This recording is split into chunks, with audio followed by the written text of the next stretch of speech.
கர்த்தருடைய பரிசுத்த நாமத்திற்கு மகிமை உண்டாகட்டும். இந்த அதிகாலை வேளையில் நேரலையில் இணைக்கப்பட்டிருக்கிற ஒவ்வொருவரையும், நேரடியாய் ஆலய வளாகத்தில் அமர்ந்து கர்த்தருடைய சத்தம் கேட்டுக்கொண்டிருக்கிற ஒவ்வொருவரையும் வானத்தையும் பூமியும் படைத்த ஆண்டவராகிய இயேசுவின் நாமத்தில் அன்போடு நான் உங்களை வாழ்த்துகிறேன். அற்புத இயேசு ஊழியத்தின் சார்பாக உங்கள் அத்தனை பேருக்கும் என்னுடைய வாழ்த்துதலை பதிவு செய்து கொள்கிறேன். இந்த காலை தியானத்திற்கென்று தேவனுடைய ஆவியானவரால் தெளிவாக திட்டமாக காண்பிக்கப்பட்ட தேவனுடைய வார்த்தை 1 யோவான் நிருபம் 2ஆம் அதிகாரம் 15, 16, 17 பக்க நம்பர் 326 பக்கம் வாசிக்கலாம். உலகத்தில் உள்ளவைகளிலும் அன்பு கூறாதிருங்கள்.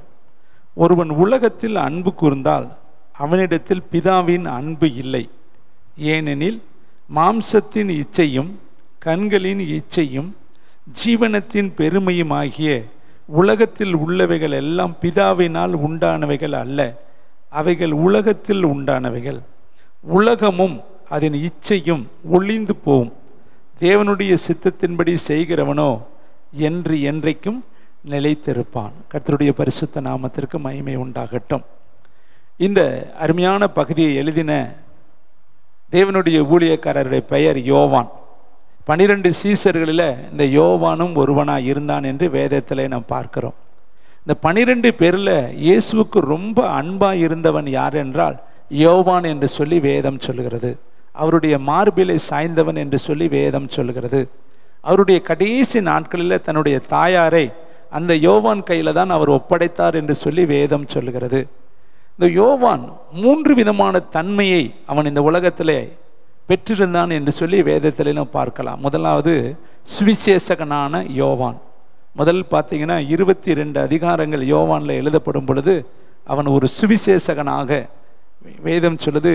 யோவான் எழுதின சுவிசேஷம், யோவான் எழுதின சுவிசேஷம், யோவான் எழுதின சுவிசேஷம் என்று சொல்லி நீங்கள் ஒவ்வொரு அதிகாரமாய் பார்க்கலாம். யோவான் புஸ்தகத்தில் நீங்கள் முதல்ல ஒரே ஒரு நிமிஷம் நான் உங்களுக்கு காண்பித்து விட்டு கர்த்தருடைய வார்த்தைக்குள்ளே போவது நல்லது என்ற 21 அதிகாரங்கள் எழுதப்பட்டிருக்கிறது. இந்த 21 அதிகாரையும் சுவிசேஷகனாக இருந்து யோவான் எழுதினார் என்று சொல்லி வேதத்தில் பார்க்கிறோம். அதே யோவான் இன்னும் ஆவிக்குரிய வாழ்க்கையில் நல்ல முதிர்வடைந்து அனுபவங்களை பெற்று தேவ கிருபையை அதிகமாய் சுதந்தரித்து அடுத்து அவர் எழுதும் பொழுது அப்போஸ்தலனாகிய யோவான் என்று சொல்லி வேதத்தில் எழுதப்பட்டிருக்கிறது. 325 பக்கத்தில் வாசித்து பாருங்களே. அப்போஸ்தலனாகிய யோவான் எழுதின 1ஆம் நிருபம் அப்படின்னா 2ஆம் நிருபமும் இருக்குதுன்னு அர்த்தம். 2ஆம் நிருபம். அடுத்து பாருங்க 3ஆம் நிருபம். அப்போ அப்போஸ்தலனாக மாறின பின்பு இவர் எழுதின 3 நிருபங்களை நம்ம பார்க்கிறோம். முதலாவது நிருபத்தில் 5 அதிகாரமும், 2ஆவது நிருபத்தில் 3ஆவது நிருபத்தில் ஒவ்வொரு அதிகாரத்தையும் நம்ம வேதத்தில் பார்க்கிறோம். அதே யோவான் இன்னும் ஆவிக்குரிய உலகத்தில் ஆவிக்குரிய வாழ்க்கையில் இன்னும் அதிக ஆழத்துக்குள்ள போன பின்பு அவன் வெளிப்படுத்தல் புஸ்தகத்தை எழுதுகிறான். திவ்ய வாசகனாகிய யோவானுக்கு வெளிப்படுத்தப்பட்ட விசேஷம். கிட்டத்தட்ட 22 அதிகாரங்களை அதில் அவர் எழுதுறாரு. அப்போ ஒவ்வொரு நிருபத்திலையும் ஒவ்வொரு சுவிசேஷகத்திலையும் ஒவ்வொரு வெளிப்பாடுகளிலையும் எழுதினது வித்தியாசமான அனுபவங்களை அவர் எழுதுகிறார். இயேசு கிறிஸ்துனுடைய பிறப்பிலிருந்து மரணம் வரையும் சுவிசேஷகமாகவும், சபை எப்படி இருக்க வேண்டும் என்பதற்காக அப்போஸ்தலர் புஸ்தகமாகிய அந்த நிருபத்தையும், அடுத்து கடைசி காலம் அவருடைய வருகைக்கு நாம் எப்படி தகுதியுள்ளவர்களாய் மாற வேண்டும் என்பதற்காக வெளிப்படுத்தல் நிருபத்தையும் ஒரே மனிதனை கொண்டு கர்த்தர் எழுதி நமக்கு கொடுத்திருக்கிறார். இந்த நாளிலும் சபை எப்படி இருக்க வேண்டும், சபையார்கள் எப்படி இருக்க வேண்டும், இந்த உலகத்தில் வாழ்கிற நீங்களும் நானும் எப்படி இருக்க வேண்டும் என்பதை இந்த நிருபம், யோவான் எழுதின நிருபம் 2ஆம் அதிகாரம் 15 வசனத்திலிருந்து 17 வசனம் வரையும் ஆழமாக அருமையாக அவர் எழுதி வைத்திருப்பதை ஆவியானவர் நம்முடைய கண்களுக்கு முன்னாடி கொண்டு வந்து, இது நான் அவனுக்குள்ளே இருந்து எழுதின தேவனுடைய வார்த்தை. ஆவியானவர் இல்லாமல் எந்த வசனமும் எழுதப்படவில்லை. ஆவியானவர் தாமே ஒவ்வொருத்தருக்கும் வசனத்தை கொடுத்தார். அதில் முதல்ல சொல்றாரு, நீங்க யாரை அன்பு கூறணும்னு சொல்றாரு. 15ஆம் வசனத்தை பாருங்க. உலகத்தில் உள்ளவைகளிலும் அன்பு கூறாது இருங்கள். அப்போ முதல்ல எதை அன்பு கூறணும் எதை அன்பு கூறக்கூடாதுன்னு இதில் ஒரே வரியில் வந்திருக்கு. உலகத்தை அன்பு கூறாத, உலகத்தில் உள்ளவைகளில் அன்பு கூறாத. உலகத்தில் இருக்கிற பொருட்கள், உலகத்தில் இருக்கிற நபர்கள், உலகத்தில் இருக்கிற வேலைகள், உலகத்தில் இருக்கிற காரியங்கள் மேல உன்னுடைய அன்பு இருக்கக்கூடாது. எதன் மேல அன்பு இருக்கணுமா? உன்னை உண்டாக்கினவர், உன்னை ஜனிப்பித்தவர், உன்னை உருவாக்கினவர், உனக்காக ஜீவன் கொடுத்தவர் மேல உன்னுடைய அன்பு இருக்கணும். அந்த அன்பு நிகரற்ற ஒரு அன்பு. பாருங்களேன், அதே வசனத்தை பாருங்க. ஒருவன் உலகத்தில் அன்பு கூர்ந்தால் அவனிடத்தில் பிதாவின் அன்பு இல்லை. நீங்க உலகத்தை நேசிச்சீங்கன்னா உங்க மேல தேவனுடைய அன்பு இல்லாமல் போய்விடும். ஏன்னா உலகமும் அதன் கிரியைகளும் ஒளிந்து போகும் என்று வேதம் சொல்லுது. பாருங்களேன், அதுக்கு கீழே வசனத்துல பாருங்களேன். ஏனெனில் இந்த உலகத்துல மாம்சத்தின் இச்சை, அடுத்து கண்ணின் இச்சை, அடுத்து ஜீவனத்தின் பெருமை, இந்த 3 காரியம் இந்த உலகத்துல இருக்கிற காரியம். கண்ணின் இச்சை, மாம்சத்தின் இச்சை, ஜீவனத்தின் பெருமை. அப்ப பாருங்க, பெருமை நம்முடைய வாழ்க்கையில எங்கள் அப்பா அப்படிப்பட்டவர், எங்கள் அம்மா இப்படிப்பட்டவங்க, நான் பிறந்த இடம் இப்படிப்பட்டது, என் படிப்பு இவ்வளவு, என் சொத்து இவ்வளவு, என் உடன் எனக்கு இவ்வளவு தெரியும். பவுல் சொல்றாரு, 3ஆம் வரை நான் எடுத்துக்கொள்ளப்பட்டேன், ஆவிக்குள்ளே இருந்தேனா வெளியில் இருந்தேனான்னு எனக்கு தெரியாது. அடுத்து சொல்றாரு, எல்லாரை விட நான் அதிகமான பாஷை பேசுகிறேன். அப்படி சொல்றாரு, எல்லாரை விட நான் அதிகமாக அடிக்கப்பட்டேன். மாம்சத்தின்படி நான் மேன்மை பாராட்டணும்னா நான் ரொம்ப பாராட்டலாம். நான் பென்யமீன் கோத்திரத்தில் பிறந்தவன், நியாயப்பிரமாணத்தின்படி பக்தி வைராக்கியம் உள்ளவன், பல முறை இயேசுவுக்காக நான் அடிக்கப்பட்டவன், பலவித உபத்திரவங்களிலும் கண்விழிப்புகளிலும் காவல்களிலும் நான் இருந்தவன்.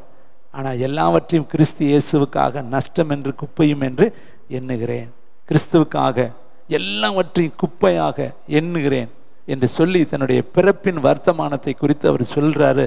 நான் எல்லாவற்றையும் இயேசுக்காக குப்பையாக போட்டுட்டு கிறிஸ்துவை அறிகிற அறிவின் வாசனைக்காக, பரம அழைப்புதலின் பந்தய பொருளுக்காக லெக்கை நோக்கி ஆசையாய் நான் ஓடுகிறேன் என்று அவர் எழுதுகிறார். அருமையானவர்களே, இங்க பாருங்களே, கண்ணில் இச்சை, மாம்சத்தில் இச்சை, பெருமை, இந்த 3மே உலகத்தில் இருக்குது.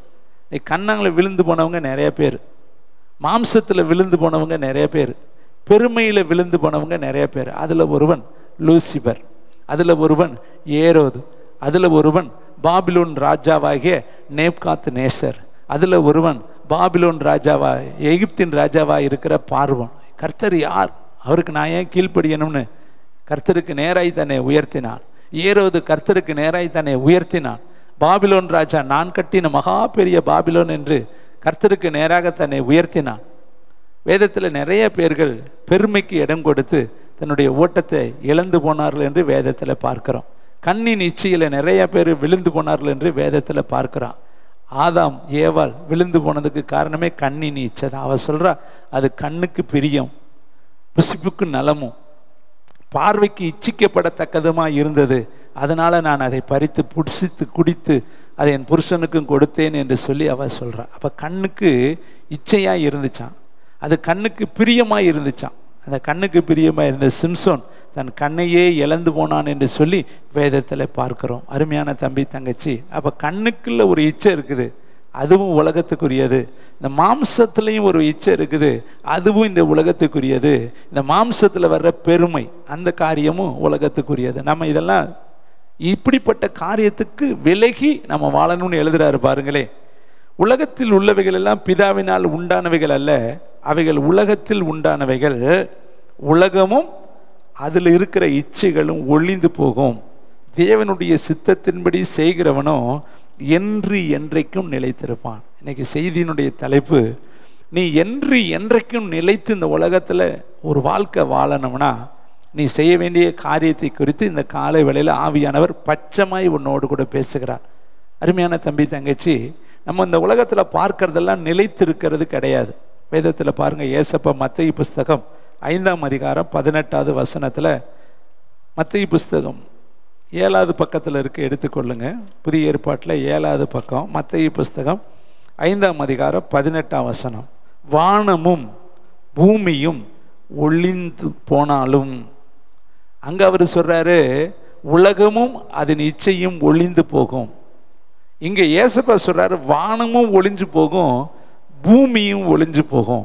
புதிய ஏற்பாட்டில் வாசிச்சு பார்த்தீங்கன்னா, ஏசையா தீர்க்கதரிசி புஸ்தகத்தில் வாசிச்சு பார்த்தீங்கன்னா, இந்த 2 இடத்துலையுமே இருக்குது வானம் சுருட்டப்படும், பூமி அக்கினிக்கு இரையாக மாறும், சூரியன் சந்திரங்கள் நட்சத்திரங்கள் எல்லாம் கீழே கொட்டும்.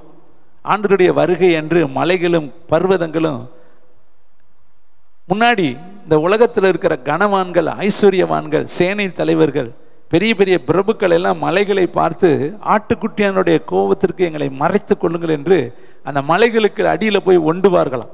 அந்த மலைகள் சொல்லும், நானே அவருடைய வருகையில் இல்லாமல் போக போகிறேன், நீ எனக்கு அடியில் வந்து ஒண்டி என்ன பிரயோஜனம், அவருடைய வருகையில் நாங்களும் கரைந்து ஒளிந்து ஒன்றுமில்லாமல் போய்விடுவோம் என்று மலைகள் சொல்லுமா. எங்கே போனாலும் மறைவான இடம் இருக்கவே இருக்காது. ஏனென்றால் அவருக்கு மறைவான சிருஷ்டி ஒன்றுமே கிடையாது. அருமையான தம்பி, இங்க வேதம் சொல்லுது பாருங்க, வானமும் ஒளிஞ்சு போமா. இவ்வளவு பெரிய வானம், ஆதாம் காலத்தில் உருவாக்கின வானம், இன்று வரையும் அந்த வானம் கர்த்தருடைய வார்த்தையின்படி இருக்குது, அது அசையாமல் இருக்குது. இந்த பூமி அன்றைக்கு உருவாக்கப்பட்ட பூமி, இன்னைக்கு உருவானது கிடையாது. இன்னைக்கு வேணா நம்ம புதிதாக இடம் வாங்கலாம், புதிதாக இடத்தை உருமாற்றலாம். ஆனால் அந்த பூமி உருவானது ஆதாம் காலத்தில் ஆதாமுக்காக கர்த்தர் வானத்தையும் பூமியை உண்டாக்கும் பொழுதே பூமியை உண்டாக்கிட்டாரு. அப்போ இவ்வளவு ஆண்டுகள் இருக்கிற அந்த வானமும் ஒரு நாள் ஒளிந்து போயிருமா, இவ்வளவு காலம் இருக்கிற இந்த பூமியும் ஒரு நாள் ஒளிந்து போகுமா. ஆனால் அடுத்த வார்த்தையை பாருங்க, நியாயப்பிரமாணத்தில் உள்ளதெல்லாம் நிறைவேறும் அளவும் அதில் ஒரு சிறு எழுத்தாகிலும் ஒரு எழுத்தின் உறுப்பாகிலும் ஒளிந்து போகாது என்று மெய்யாகவே உங்களுக்கு சொல்கிறேன். இங்க பாருங்க, யாக்கோபு எழுதுறார், தேவனுடைய சித்தத்தின்படி செய்கிறவனோ என்று என்றைக்கும் நிலைத்திருப்பான், உலகமும் அதன் இச்சையும் ஒளிந்து போகும். அப்போ உலகமும் ஒளிந்து போகும், உலகத்தில் இருக்கிற இச்சைகளும் ஒளிந்து போகும், வானமும் ஒளிந்து போகும், பூமியும் ஒளிந்து போகும். தேவனுடைய சித்தத்தின்படி செய்கிற மனுஷன் ஒரு நாளும் அவன் ஒளிந்து போகாமல் என்றென்றும் அவன் கர்த்தரோடு கூட இருப்பான். வேதம் சொல்லுது, வேதத்தில் இருக்கிற ஒரு சிறு எழுத்தாகிலும் ஒரு எழுத்தின் உறுப்பாகிலும் ஒளிந்து போகாது என்று கர்த்தரை எப்படி சொல்றாரா, மெய்யாகவே உங்களுக்கு சொல்லுகிறார். உங்க கையில் இருக்கிற வேதம் இருக்கே, அது ஒரு நாளும் அழியாதது. இந்த வேதம் தான் ஒரு நாளில் உங்களையும் என்னையும் பரலோகத்தில் வரவேற்கும்படி அங்கே இருக்கும். இந்த வேதம் தான் உங்களையும் என்னையும் நியாயம் தீர்க்கும். இந்த வேத வசனத்தின் படி தான் நீங்களும் நானும் பரலோகத்துக்குள்ளே பிரவேசிக்க போகிறோம். அப்போ இதுதான் உங்களை அந்த பரலோகத்துக்கு கூட்டிகிட்டு போகக்கூடிய மகிமையான ஒரு புத்தகம் தேவனுடைய பிள்ளைகளே.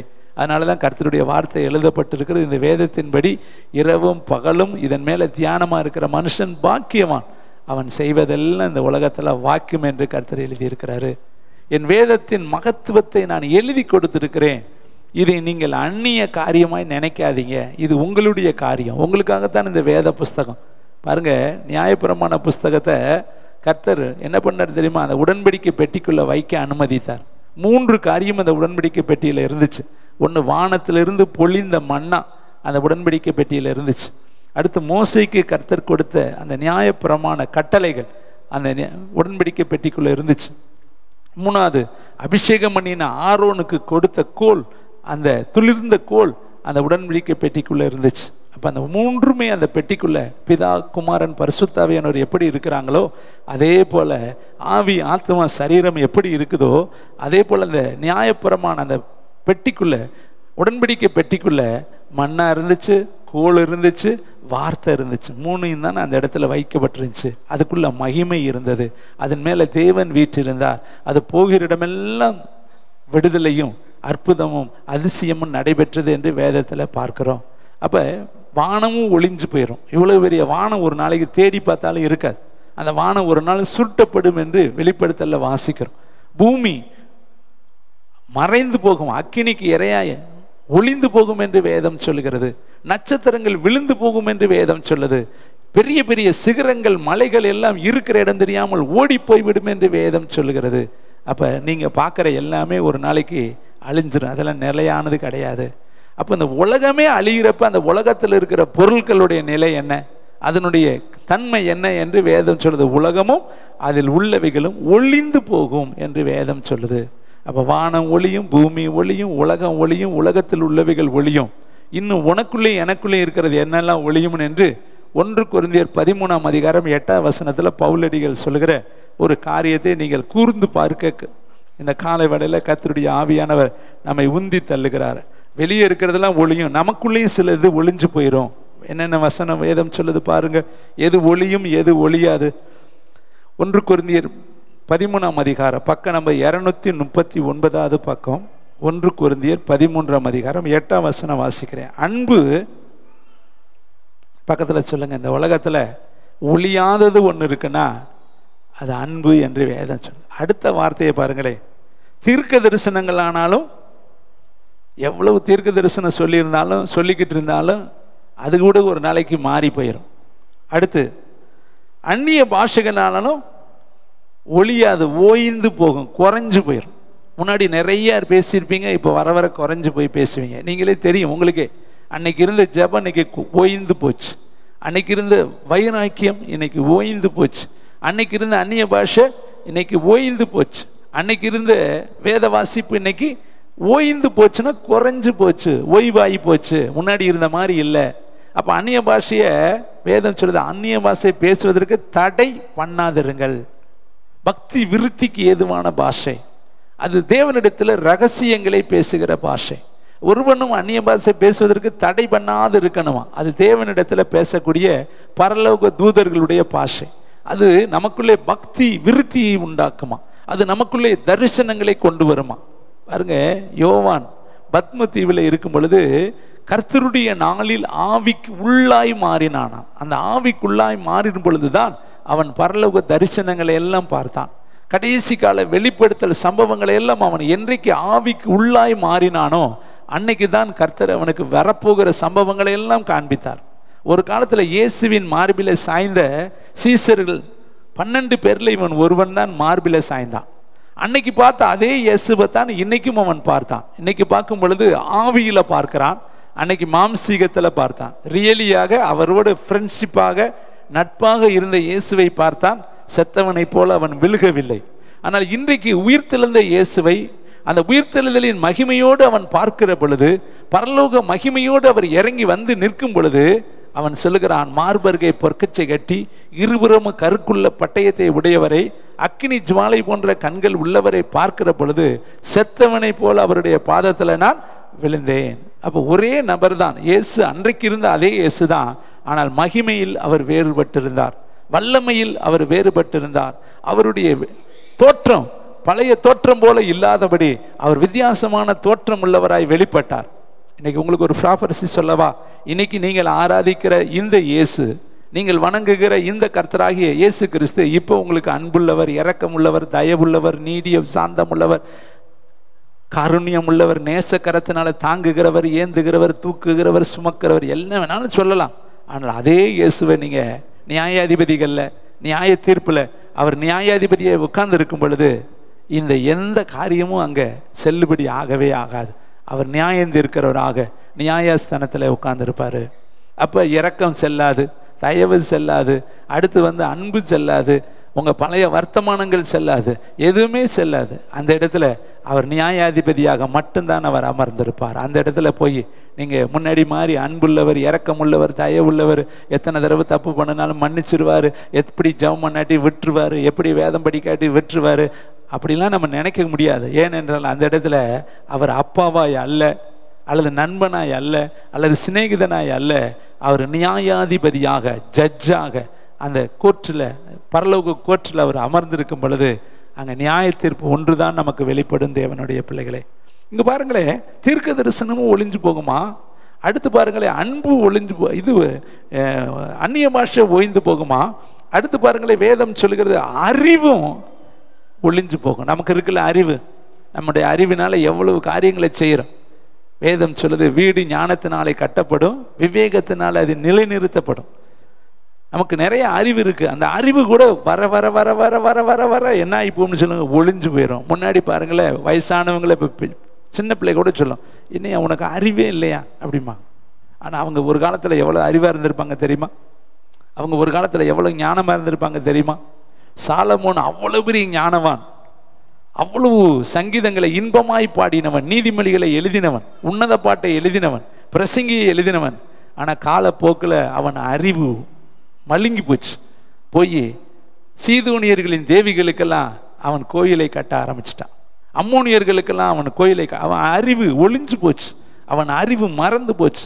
என்ன செய்கிறதுன்றே தெரியாம பித்தங்கொண்டவனை போல அவன் பாடுகிறான். குளங்களை வெட்டினேன், கோபுரங்களை கட்டினேன், பெரிய சாலைகளை, தார் சாலைகளை அமைச்சேன், அப்படி வாழ்ந்தேன், இப்படி வாழ்ந்தேன், எல்லாம் எனக்கு மாயை, எல்லாம் எனக்கு வெறுப்பாக இருக்கிறது என்று சொல்லி புலம்ப ஆரம்பிச்சிட்டான் வாழ்க்கையை நினச்சி. அவனுடைய அறிவு ஒளிந்து போனது. அருமையான தம்பி தங்கச்சி, அப்போ தீர்க்க தரிசனமும் ஒளிஞ்சு போகும், அந்நிய மாசையும் ஓய்ந்து போகும், அடுத்து அறிவும் ஒளிந்து போகும். ஆனால் ஒளியாத ஒன்றே ஒன்று வேதம் சொல்லுது, அன்பு ஒளியவே ஒளியாது. கைத்தட்டி கர்த்தருக்கு. அதனால தாங்க தேவன் எப்படி இருக்கிறாரா? அன்பாகவே இருக்கிறார். இந்த கால வேளையில் உங்கள் அன்பு ஒளியவே கூடாது, உங்கள் அன்பு மறையவே கூடாது. எப்பொழுதுமே மனைவியை நேசிங்க, எப்பொழுதுமே பிள்ளைகளை நேசிங்க, எப்பொழுதுமே விசுவாசிகளை நேசிங்க. பாருங்க, மறுதளிச்சுட்டு போனேன், மீண்டும் மீண்டும் போய் ஒரே ஒரு கேள்வி தான் கேட்டார், நேசிக்கிறாயா, நேசிக்கிறாயா, அன்பு செய்கிறாயா? அவர் பழி வாங்கலைங்க, அவர் பழி வாங்கலை, அவர் உதாசீனப்படுத்தி தூக்கி எறியலை, தேடி போனார். அவன் இருக்கிற இடத்துல தேடி போய் ஒரே ஒரு கேள்வி தான், ஏன்டா மறுதளிச்ச, ஏன்டா என்னை காட்டி கொடுத்த, கேள்வியே கேட்கல, ஒரே கேள்வி கேட்டார், என்னை நேசிக்கிறாயா, என்னை அன்பு செய்கிறாயா, என் ஆடுகளை மேய்ப்பாயா, என் ஆட்டுக்குட்டிகளை மேய்ப்பாயா? அவ்வளோதாங்க, அன்பாக பேசினார். அடுத்த நிமிஷம் அவனுடைய இருதயம் குத்தப்பட்டவனாக அவன் சொல்கிறான், எல்லாவற்றையும் நீரே அறிந்திருக்கிறீரேன்னு சொன்னான். அருமையான தம்பி தங்கச்சி, தாயே தகப்பனே, அப்போ தீர்க்க தரிசனம் ஒளிந்து போகும், அறிவு ஒளிந்து போகும், நமக்குள்ள இருக்கிற பாஷைகள் ஓய்ந்து குறைந்து போகும், இல்லாமல் போகும். ஆனால் நமக்குள்ள தேவன் வைத்திருக்கிற அன்பு அது ஒரு நாள் ஒளியவே ஒளியாது. ஆபத்துக்கு உதவ சகோதரன் பிறந்திருக்கிறான். சிநேகிதன் எல்லா காலத்திலையும் சிநேகிப்பான்.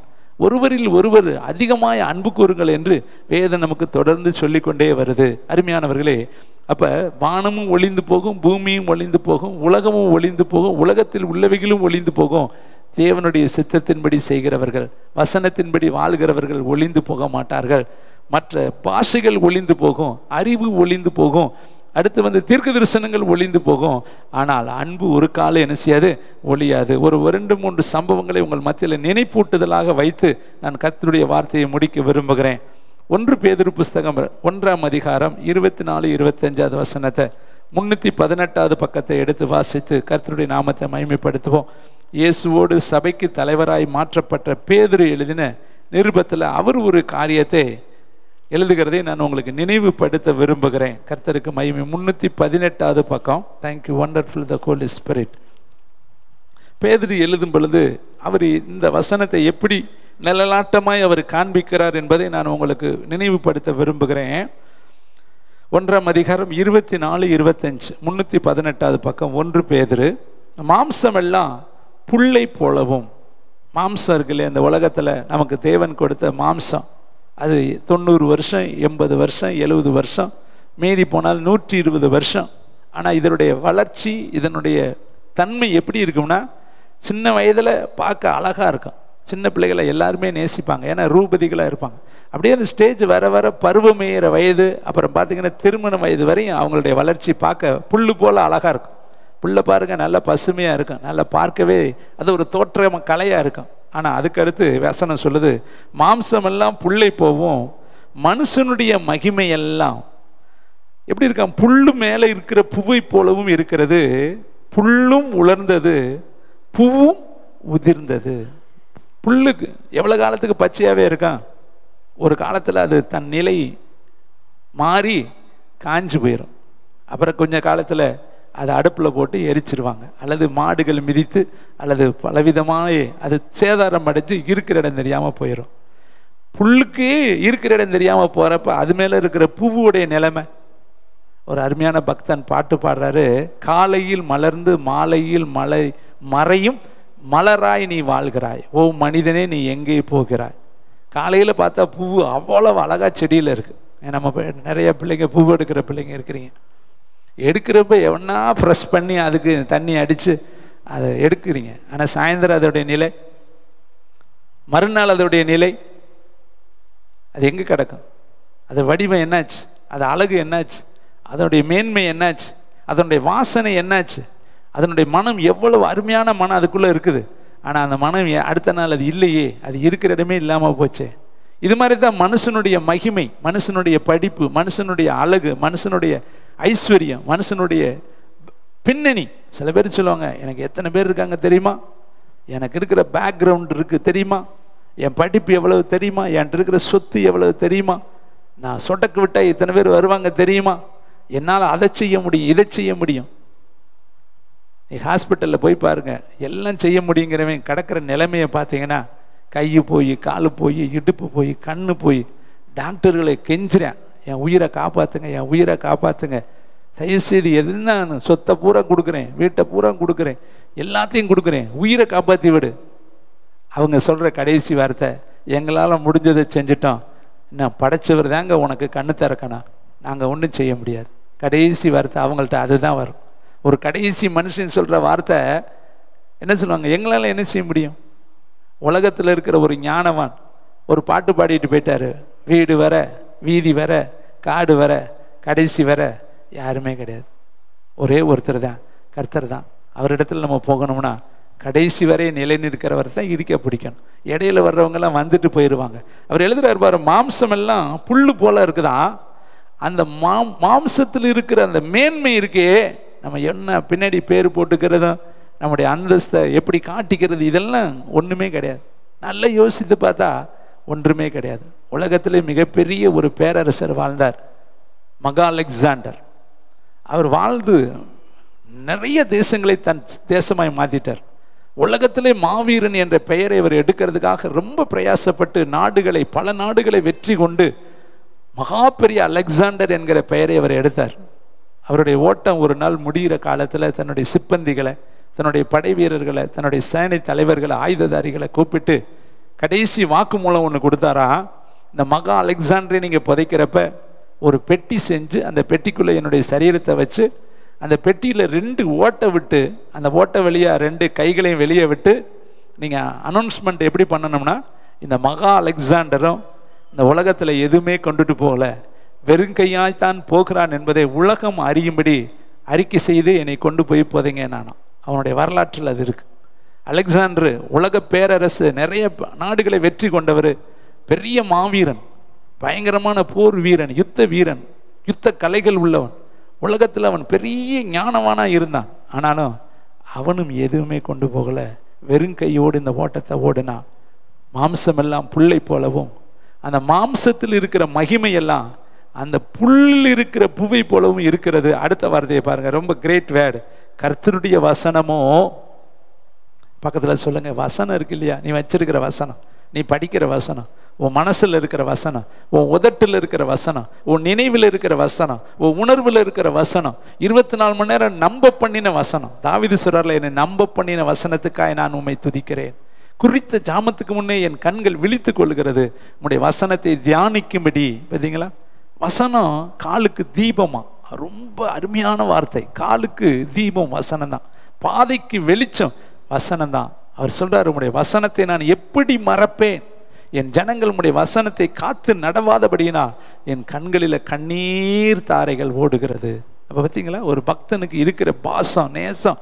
வசனத்தை ஜனங்கள் நடக்கலையே, படிக்கலையே, அதன்படி வாழலையேன்னு அழுதாராம். யோசியா ராஜா காலத்தை நீங்கள் வாசித்து பாருங்களேன், வசனத்தை படித்து சொல்லி அவன் எழுந்து நின்று எல்லாரும் இந்த வசனத்தின்படி வாழணும்னு அவன் அறிக்கை செய்தான் என்று சொல்லி வசனம் சொல்லுகிறது. இதை கேட்கிற தம்பி தங்கச்சி, கர்த்தருடைய வசனமோ என்று என்றைக்கும் நிலைத்திருக்கும். உங்களுக்கு சுவிசேஷமாய் அறிவிக்கப்பட்டு வருகிற வசனம் இதுவே. இப்போ காலையில் உங்களுக்கு ஒரு வார்த்தை வருது இல்லை, இந்த வசனம் தான் வருது. இந்த வசனம் அழியவே அழியாது, இந்த வார்த்தை அழியவே அழியாது. வானம் அழிஞ்சு போகும், பூமி அழிஞ்சு போகும், உலகம் அழிந்து போகும், உன் சரீரம் அழிந்து போகும், உன்னுடைய படிப்பு, உன்னுடைய மேன்மை, உன்னுடைய மகிமை எல்லாம் அழிந்து போகும். ஆனால் அழியாத ஒன்னே ஒன்று, உங்ககிட்ட, எங்கிட்ட, நம்மக்கிட்ட இருக்கிற வசனம் இருக்கு இல்லையா, அது எந்த காலத்திலையும் அப்படியே மங்காமல் இருக்கும். கைத்தட்டி கர்த்தருக்கு நன்றி சொல்லுங்க. அப்போ இந்த வசனத்தை பற்றி கொள்ளுங்க, இந்த வசனத்தின் மேலே நீங்கள் நிலைச்சு நில்லுங்க. அதனால தான் இன்னைக்கு ஆண்டவர் சொல்றாரு, உலகத்தில் அன்பு கூறாதீங்க, உலகத்தில் உள்ளவைகளில் அன்பு வைக்காதீங்க.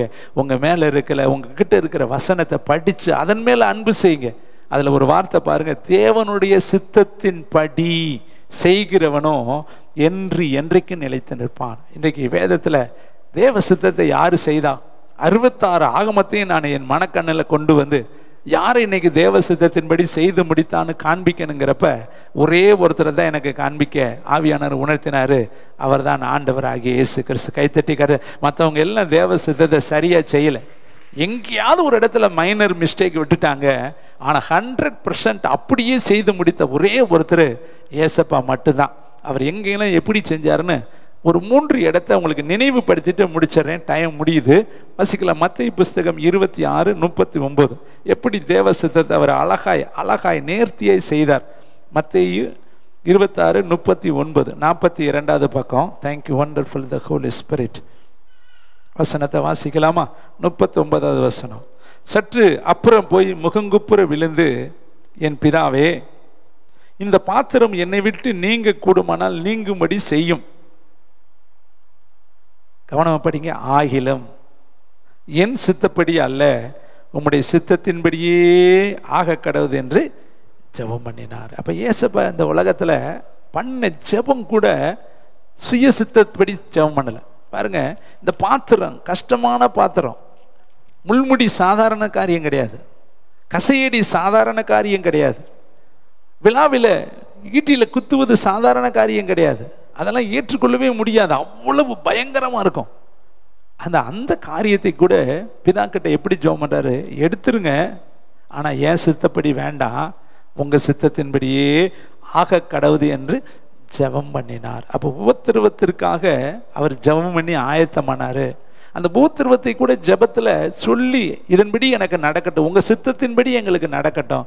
நான் கண்ணுல, என் முள்ளியில, அந்த விழியில அந்த முள்ளு வெளிப்படணும்னு தேவசத்தை இருந்தா வரட்டும்.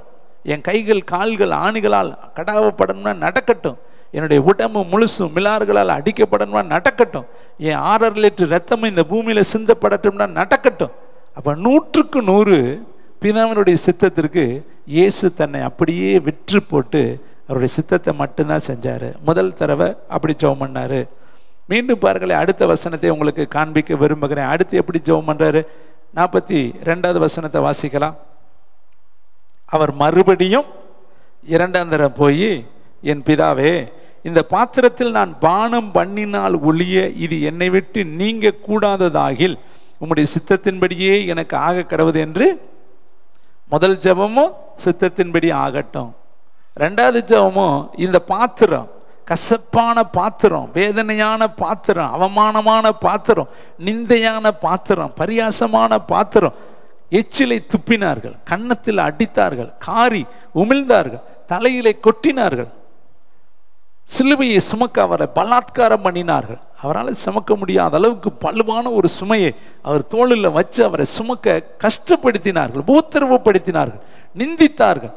அத்தனையும் அதைத்தான் பாத்திரம் என்று சொல்ற. இந்த பாத்திரத்தில் நான் பானம் பண்ணினால் ஒழிய இது என்னை விட்டு நீங்க கூடாததாகில் உம்முடைய சித்தத்தின்படியே ஆக கடவுது. நான் காலை வேளையில சீமேயையும் தாவீதையும் நான் தியானித்தேன். தாவீது ஒரு பெரிய போர் வீரர், பெரிய பேரரசர். தாவீது சாதாரணமான கிடையாது. 40 ஆண்டுகள் இஸ்ரவேலை ஆண்ட மிகப்பெரிய ஒரு தேவ மனுஷன். தேவனுக்காக வைராக்கியமான காரியங்களை நடப்பித்தவன். ஒரு மீகாலுக்காக 100 பேர் அல்ல 200 பேரை தூக்கி எடுத்து கொண்டு வந்தவன். கோலியாத்தை ஒரு இமை பொழுதுல தூக்கிட்டு வந்தவன். சாதாரணமான காரிய சமர்த்தன். ஆனா அவனையும் ஒரு சீமையை தூசிக்க கர்த்தர் இடம் கொடுத்தார். அது என்னால உட்கார்ந்து யோசித்து தியானிக்க அது எனக்கு தனிப்பட்ட வாழ்க்கையில நிறைய பலனை கொடுத்துச்சு. ஆண்டவர் அனுமதித்தார். ஒரு சின்ன சீமைங்கிற சாதாரணமான வருஷம். இவன் ராஜா, இவன் மிகப்பெரிய இவனுக்கு கீழே பெரிய படம் இருக்கு. இவன் அப்படி கண்ணை அசைச்சா போதும் சீமையில் அவன் வம்சமே தூக்கிடுவாங்க. ஆனா கர்த்தர் அந்த சீமையை வைய திட்ட, அசிங்கப்படுத்த, கேவலப்படுத்த, பேலியாளின் மகனேன்னு சொல்ல கர்த்தர் இடம் கொடுத்தார். அப்ப தாவீது அதை கண்டுபிடிச்சிட்டு சொல்றாரு, வெற்றுப்பா, இது நன்மையா உனக்கு மாறும், இந்த வேதனை உனக்கு சந்தோஷமாய் மாறும், இவன் தூஷணத்தை நான் கேட்டு உனக்கு நான் மேன்மையான காரியத்தை செய்வேன்னு சொல்லி கர்த்தர் தாவீதோடு பேசியிருப்பார். அதனாலதான் அவன் சொல்றேன், யோவாப்பா அவசரப்படாத, எனக்காக நீ வைராக்கியம் பாராட்டாத, அவன் தூசிக்கட்டும், அதை கர்த்தர் பார்க்கட்டும், நன்மையா கர்த்தர் மாற்றுவார்னு சொல்லி அந்த இடத்துல அவன் வாயை அவன் அடைத்தான். இதை கேட்குற தம்பி தங்கச்சி, இன்னைக்கு உங்களுக்கும் இப்படிப்பட்ட வேதனைகள் இருக்கலாம். யார் யாரோ உங்களை தூசிச்சிருக்கலாம், யார் யாரோ உங்களை வசிச்சிருக்கலாம். உங்கள் இமேஜ் தெரியாமல், உங்களுடைய மேன்மை தெரியாமல், உங்களுடைய மகத்துவம் தெரியாமல் உங்களை அநேகர் என்ன செஞ்சுருக்கலாம், எள்ளி நகையாடி இருக்கலாம். பலவிதமான வார்த்தைகளால் உங்களுடைய இருதயத்தை காயப்படுத்தி இருக்கலாம். ஆனால் சோர்ந்து போகாதீங்க. அந்த பாதை வழியாக நீங்கள் போகணும். அந்த பாத்திரத்தில் நீங்கள் பானம் பண்ணணும். அதில் நீங்கள் தேவனுடைய நாமத்தை மகிமைப்படுத்தணும்னு தேவ சித்தம். அதனால தான் இந்த பாத்திரத்தில் பானம் பண்ணினால் ஒழிய நான் குடிச்சு தான் ஆகணும். அந்த கசப்பு கலந்த காடியை நான் குடிச்சு தான் ஆகணும். அந்த வேதனையை நான் குடிச்சு தான் ஆகணும். அந்த நிந்தை வழியாக நான் போய் தான் ஆகணும். பாருங்க, பவுலை கூட வழியாக இறக்கி விட்டாங்களாம். அவன் போனால் எல்லாரும் பயப்படுவாங்க, அவ்வளோ முரடேன். அவனுடைய பேரை கேட்டாலே எல்லா நாடும் பயப்படும். ஏன்னா அவன் அதிகாரம் பெற்றவனாக இருந்தான். ஆனால் இப்போ அதிகாரம் எல்லாம் இல்லை. கூட வழியாக தான் உயிருக்கு தப்பிச்சு அவன் புறப்பட்டு போகிறான். அதை யோசித்து பாருங்களே, இவனுக்கு எப்படிப்பட்ட ஒரு சூழ்நிலை. இயேசுவுக்காக கூட வழியாக போகிற நிலைமை, கூடாரம் பின்னக்கூடிய நிலைமை. இப்படிப்பட்ட ஊழியத்தெல்லாம் அவன் செய்யணும்னு பரலோகம் திட்டம் பண்ணி இருக்கு. நம்ம வாழ்க்கையிலையும் இயேசுவை ஏற்றுக்கொள்றதுனால பல உபத்திரவங்கள், பல நிந்தைகள், காரணம் இல்லாமல் போராட்டங்கள், கஷ்டங்கள் வரும். அந்த பாத்திரத்தின் வழியாக நீ கடந்து போ. ஏனென்றால் வசனம் ஒரு நாளும் மாறாது. என் நாமத்தின் நிமித்தம் நிந்திக்கப்படுவீர்கள், என் நாமத்தின் நிமித்தம் பரியாசம் பண்ணப்படுவீர்கள், உலகத்தில் உங்களுக்கு உபத்திரம் உண்டு, என் நாமத்தின் நிமித்தம் பொய்யாய் குற்றச்சாட்டப்படுவீர்கள், ஆனாலும் சந்தோஷப்பட்டு களி கூறுங்கள், பரலோகத்தில் உங்கள் பலன் மிகுதியாயிருக்கும். அடுத்து 3வது வசனம், 3வது முறை இயேசு எப்படி ஜெபம் பண்றார்? 44. அவர் மறுபடியும் அவர்களை விட்டு போய் 3ஆம் தரமும் அந்த வார்த்தையை சொல்லி 3 முறை என்னதான் சொல்றாரு? ஒண்ணுதான் சொல்றாரு, உம்முடைய சித்தத்தின்படி ஆகட்டும், உம்முடைய சித்தத்தின்படி ஆகட்டும், உம்முடைய சித்தத்தின்படி ஆகட்டும். நல்ல கவனிங்க, உலகமும் அதன் இச்சைகளும் ஒளிந்து போகும், தேவனுடைய சித்தத்தின்படி செய்கிறவனும் என்றென்றைக்கும் நிலைத்திருப்பான். இப்போ இயேசு கிறிஸ்து இந்த உலகத்தில் மாம்சத்தின்படி எதுவுமே செய்யலைங்க. அவர் சொல்றாரு, யோவான் 5:19 எடுக்க வேண்டாம், நேரம் இல்லை. பிதாவானவர் செய்ய குமாரன் காண்கிறது எதுவோ அதை அன்றி வேறு ஒன்றையும் தாமாய் செய்ய மாட்டார். நல்லா கவனிக்கணும், அந்த வார்த்தையை மட்டும் அடிக்கோட்டு. தாமாய் செய்யறது. நாமும் கூட நிறைய காரியத்தை நாம செஞ்சிரும். கர்த்தருடைய சித்தத்தை கேட்கறதே கிடையாது. நமக்கு மனசுல வர்றதெல்லாம் செஞ்சுட்டு அப்புறமேல சே நம்ம செஞ்சது தப்பா போச்சே, நம்ம நடந்துக்கிட்டது தப்பா நடந்துட்டோமே, நம்ம பேசியிருக்க கூடாதேன்னு சொல்லி அப்புறம் தான் யோசிப்போம். இவர் பாருங்களே, காண்கிறது எதுவோ, பிதா செய்ய குமாரன் காண்கிறது எதுவோ அதை அன்றி ஒன்றையும் தாமாய். அவங்க கேட்குறாங்க, காணா ஊரில் ரசம் தீர்ந்து போச்சு, ரசம் தீர்ந்து போச்சு. அவர் சொல்றாரு, இன்னும் என் வேலை வரவில்லை. என்ன வேலை? பிதா இன்னும் சொல்லலை. இந்த இடத்துல அற்புதம் செய்ய பிதா சொன்னா தான் நான் செய்ய முடியும். அப்போ ஒவ்வொரு இடத்துலையுமே பிதா சொல்ல சொல்ல சொல்ல குமாரன் செய்தார். எதுவுமே அவர் தாமாக செய்யலை. பிதா சொன்னா செய்வார். பாருங்க, மார்த்தாள் மரியாள் சொல்லிவிட்ட உடனே இயேசு உடனே திடுன்னு ஓடிடல. நம்மளா தான் என்ன பண்ணியிருப்போம், ஒரு கால் பண்ணிட்டா அடுத்த நிமிஷம் அங்கே போய் நிற்போம். அது தேவ சித்தமா, போகலாமா போகக்கூடாதா அதெல்லாம் யோசிக்கிறது கிடையாது. மாம்சிகருக்கே அது துடிக்கும், உடனே போயிடணும். அங்கே போனா தான் நமக்கு ஆவி இளைப்பாரு, இல்லாட்டி இளைப்பு ஆறவே ஆறாது. ஆனால் இயேசுக்கும் மார்த்தாள் மரியாளை உயிருக்கு உயிராய் நேசித்தார், லாசருவை உயிருக்கு உயிராய் நேசித்தார். ஆனால் அவர் போகல, 4 நாள் ஆகிப்போச்சு. ஏன்? அவருக்கு கம்யூனிகேஷன் பரலோகத்திலிருந்து வரணும், பிதா சொல்லணும். ஏன்னா பிதா சித்தத்தை செய்து அவர் வந்திருக்கிறார். தன் சித்தத்தை செய்ய அல்ல, தன் விருப்பத்தை செய்ய அல்ல, தன் அன்பை நிலைநாட்ட அல்ல, தன்னுடைய விருப்பத்தின்படி வாழ அல்ல. அவர் பிதா சொல்ல சொல்ல செய்யத்தான் வந்தாரே ஒழிய. இப்போ இங்கேயும் பாருங்க, மார்த்தாள் எவ்வளோ புலம்புனாங்க, மரியாள் எவ்வளோ புலம்புனாங்க. லாசரு ஆல்ரெடி செத்து கொண்டு புதைச்சிட்டேன். ஆனாலும் ஏசப்பா அமைதியாக இருந்தார். ஏன்னா அவருடைய கண் எங்கே இருக்குது? பரலோகத்தை பார்க்குது. பிதா சொல்லணும், அப்பதான் அவர் போவார். பிதா சொல்ல குமாரன் காண்கிறது எதுவோ அதை அன்றி ஒன்றையும் தாமாய் செய்ய மாட்டார். இன்னைக்கு இந்த ஒரு வார்த்தையை நீங்க யோசித்து பாருங்க, நாம எத்தனை காரியம் செஞ்சுட்டோம்.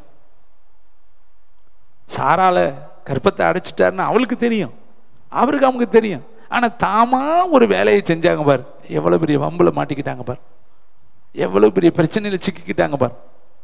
அதாங்க தாமா செய்யறோம்.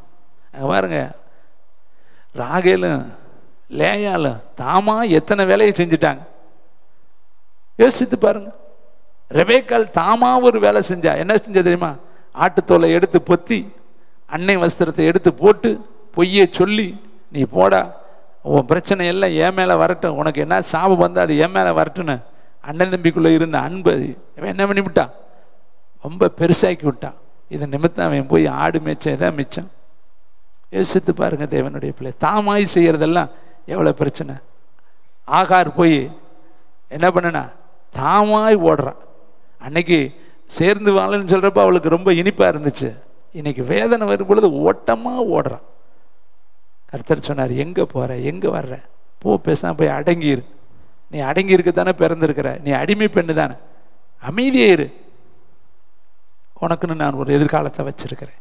அருமையான தம்பி தங்கச்சி, ஆதாம் ஏவாளை பாருங்க, தாமா உன்னை பிடுங்கி தின்னுவிட்டு கடைசியில் என்ன ஆகி போச்சு? எவ்வளோ பெரிய வேதனை. சுடருளி பொட்டயத்தை கர்த்தர் ஏதேனில் வச்சாரா. நம்ம வாழ்க்கையிலையும் தாமாய் செய்யாதீங்க. தயவுசெய்து தேவனிடத்தில் கேளுங்க, இதை செய்யலாமா, இங்கே போகலாமா, இந்த இடத்துக்கு வரலாமா, இது என் மனசில் வருது, இதை செய்யட்டா அப்படின்னு ஒரு வார்த்தை கேளுங்க. பிதா உங்களுக்கு, ஏசப்பா உங்களுக்கு, ஆவியானவர் உங்களுக்கு ஆலோசனை கொடுப்பார். கடைசியில் ஒன்று சொல்லி முடிக்கிறேன். யோவான் 8:29, யோவான் 10:30. பிதாவுக்கு பிரியமானவைகளே நான் எப்போதும் செய்கிறபடியா. அந்த வார்த்தை ரொம்ப கவனமாக படிக்கணும். எப்போதும் செய்கிறபடியால் அவர் என்னை தனியே இருக்க விடவில்லை. அப்போ இயேசு இந்த உலகத்தில் தனியாகவே இல்லை, ஒரே ஒரு இடத்துல தனிமையாக மாறினார். எங்கே தெரியுமா? அந்த கெச்சேமனே கொல்கத்தாவில் அவர் சிலுவை சுமக்கிறப்ப ஒரு நிமிஷம் பிதாவினுடைய பிரசன்னம் விலகின பொழுதுதான் ஏலோகி ஏலோகி லாமா சமக்தானி, என் தேவனே என் தேவனே ஏன் என்னை கைவிட்டீர். 33 வருஷ வாழ்க்கையில் ஒரு இமைப்பொழுது, ஒரு கண் இமைக்கிற நொடி பிதாவுடைய பிரசன்னம் இயேசுவை விட்டு விலகினது. அப்போ தான் ஏலோகி ஏலோகின்னு கூப்பிடுறார், ஏன் என்னை கைவிட்டுட்டீங்க? அப்போ தான் பிதா சொல்லியிருப்பாரு, நான் விலகினா தான்ப்பா பாவத்தை நீ சுமக்க முடியும், நானும் கூட இருக்கிறப்ப நீ எப்படி பாவத்தை சுமக்க முடியும்? அப்போ முழு உலகத்தினுடைய பாவமும் ஒரு மனுஷன் மேலே இறங்கி சுமக்கணும், அவர் தீர்க்கணும். அதனால தான் பாவ மன்னிப்பு வரணும்னா தேவன் தன்னுடைய கரத்தை எடுக்கணும். அது மாதிரி தாங்க நம்ம வாழ்க்கையில் ஒரு நிமிஷம் கர்த்தர் விடுவார். எப்போ விடுவார்? சில இடத்துல உங்களை விட்டு பிடிப்பார். அப்போ அந்த நேரத்தில் தான் நம்ம அவரை நோக்கி ஓலம் எடுக்கிறோம், கதறுகிறோம், ஆண்டவரே எனக்கு என்ன ஆச்சு என்ன ஆச்சுன்னு நம்ம சொல்கிறோம். அருமையானவர்களே, இவர் பாருங்க, தனியே இல்லாதபடி பிதாவோடே 33 வருஷம் வாழ்ந்துட்டார், ஒவ்வொரு நாளுமே. அப்போ அவருடைய நோக்கம் என்ன தெரியுமா? பிதாவுக்கு பிரியமானதை தான் செய்யணும். கடைசியில் சொல்றாரு யோவான் 10:30, நானும் என் பிதாவும் ஒன்றாக இருக்கிறோம். பார்த்தீங்களா? ஒரே அடி அடிச்சிட்டார். மரியாதை பார்த்து கேட்டாரு, நான் பிதாவுக்கு அடுத்து இருக்கணும்னு உனக்கு தெரியாதா? நீ ஏன் என்னை விசாரத்தோடு தேடுற? நான் வந்ததனுடைய நோக்கம் உனக்கு தெரியாதா? தேவதூதர்கள் உனக்கு சொல்லலையா? நான் வந்ததனுடைய நோக்கமே பிதாவினுடைய சித்தத்தை செய்யத்தானே வந்திருக்கிறேன். நீங்க ஏன் தேடுறீங்க? விசாரத்தோடு ஏன் நீங்க தேடுனீங்கன்னு அவர்களை கடிந்து கொண்டார். யார் என் தாய், யார் என் சகோதரர்? தேவனுடைய வார்த்தையின்படி கேட்டு அதன்படி செய்கிறவனே எனக்கு சகோதரனும் சகோதரியுமா இருக்கிறார்கள். அப்ப இயேசு இந்த உலகத்துல 100க்கு 100 பிதாவினுடைய சித்தத்தை செய்து முடிச்சார். இப்ப லாஸ்டா சொல்லி முடிக்கிறேன். உலகமும் அதன் கிரிகைகளும் அதன் இச்சைகளும் ஒளிந்து போகும், தேவனுடைய சித்தத்தின்படி செய்கிறவனோ என்று என்றைக்கும் நிலைத்து நிற்பான். எல்லாரும் எலும்பி நின்று உள்ளத்தின் ஆழத்தில் அவரை நோக்கி இந்த கால வேளையில தேவ சித்தத்தை செய்ய, தாமாக செய்யாத, உன் விருப்பத்துக்கு தயவு செய்து இடம் கொடுக்காத. விருப்பத்தையும் செய்கைகளையும் கர்த்தர் உருவாக்கினார்னா அந்த விருப்பத்தை உனக்குள்ள தூண்டுவார், எழுப்புவார், அதற்கான வழிகளை அவரே தருவார், அது அப்படியே அவரே நடத்துவார், அவரே முன்னின்று அதை கொண்டுட்டு போவார். ஆனால் நாம ஓடினா வேதனையும் கண்ணீரும் தான் நமக்கு மிச்சம். நல்ல பிதாவே, இந்த வார்த்தைகளை ஆசீர்வதியும், கேட்டவங்களை ஆசீர்வதியும். இந்த வார்த்தைகள் அவங்களுடைய இருதயத்தில் 100ஆய் பலன் தரட்டும். பெரிய காரியம் செய்ய நீர் மகிமைப்படும். இயேசு கிறிஸ்துவின் நாமத்தில் பிதாவே.